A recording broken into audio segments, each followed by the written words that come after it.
The eyes of fear see danger everywhere. Mahatma Gandhi, fear doesn't only protect us, it governs us. It shapes what we see, what we believe, and even who we become. But what happens when an entire society begins to look through the eyes of fear, when anxiety stops being an emotion and turns into the atmosphere we breathe? Picture a busy street. Every glance feels suspicious, every sound charged with meaning. The mind races, the pulse quickens, the world tightens. This isn't a dystopian fantasy, it's the background hum of modern life, where vigilance has become our default setting. Deep inside the brain sits the amygdala, the almond-shaped sentinel that sounds the alarm. To our ancestors, it was salvation. It decided whether you ran from the predator or became its meal. But the amygdala can't tell the difference between a tiger's growl and a breaking news banner. It reacts first and thinks later. The psychologist Daniel Goleman called this the amygdala hijack, that instant when reason is bypassed and emotion takes the wheel. Each time fear fires, our field of vision narrows. Pupils dilate, focus tightens, and we literally see less of the world. In that tunnel vision, the mind starts looking for evidence that the danger is real. It finds it easily, because fear edits reality. This is confirmation bias in motion.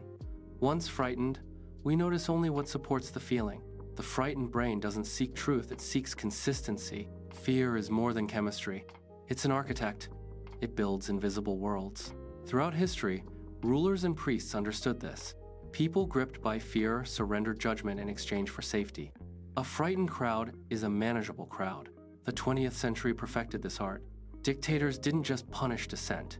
They produced emotion, an endless theater of threat. The Cold War turned fear itself into an industry, with politics, media, and commerce all selling the same promise: protection. That promise never left us.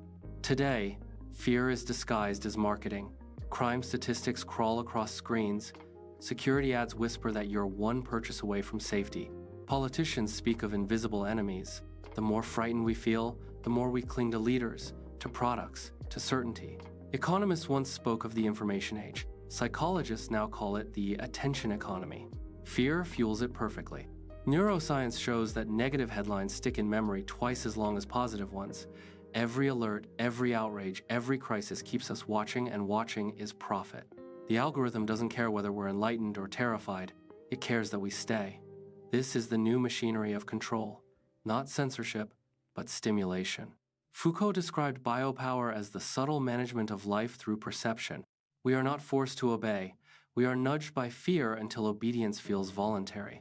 The modern citizen polices themselves, scrolling through warnings that masquerade as awareness. Online, fear has evolved. Algorithms are the new predators. They track what startles us and feed us more of it. MIT researchers found that false news spreads 6 times faster than truth because it triggers stronger emotion. Each share, each comment, is a digital heartbeat of anxiety. Fear has become data. Scroll long enough and you feel it. The low-grade tension, the pulse of outrage. We live inside what sociologists call chronic stress culture, a perpetual alarm that never ends. Even entertainment carries the echo of threat. Catastrophe sells better than calm. The apocalypse is not feared anymore, it's streamed. When fear becomes routine, it mutates into paranoia. Paranoia begins where fear loses its object. If something goes wrong, someone must be responsible. The human mind despises randomness. It wants reason, even sinister reason. Conspiracy theories flourish in that vacuum. They offer meaning, identity, and belonging. To see a hidden hand behind chaos feels safer than admitting that no one is in control. Psychologists note that conspiracy belief rises when people feel powerless. When we cannot master events, we master the narrative. Fear redirected outward becomes certainty. They are plotting, they are lying. Online communities amplify this certainty until suspicion becomes a badge of intelligence. Each forum, each encrypted chat, is an echo chamber where emotion replaces evidence. What we're witnessing is the social amplification of fear, the emotional equivalent of feedback in a microphone. One frightened voice resonates with thousands, and the collective noise drowns nuance. Sociologists call it moral panic. A rumor becomes a crisis. A disagreement becomes heresy. Fear spreads faster than understanding because it's simpler. Paranoia corrodes trust, the fragile fabric that holds societies together. We stop believing experts, institutions, even one another. Everyone becomes a potential deceiver. Democracy itself depends on trust, but fear rewrites the contract. It tells citizens that every institution hides a scheme, every headline conceals a lie. Once that suspicion takes root, governance becomes impossible. Fear is a narrowing of vision, biologically and morally. It compresses the world until all that remains is us and them.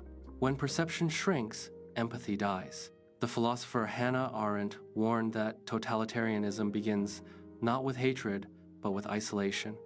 People cut off from shared reality, lost in their private terrors. Today, that isolation is digital. The walls are not concrete but personalized feeds. Modern fear rarely screams. It whispers through metrics and notifications. It tells you who to follow, who to block, who to fear next. It feels voluntary because it's comfortable. The brain loves predictability, even grim predictability. We would rather live in a frightening certainty than an uncertain peace. This is why fear sells so well. The marketplace thrives on it. Insurance, surveillance, supplements, and security systems all feed the same reflex. Even wellness industries whisper danger first. Toxins, burnout, aging. Every problem arrives with a product attached. Fear never ends because it renews its own demand.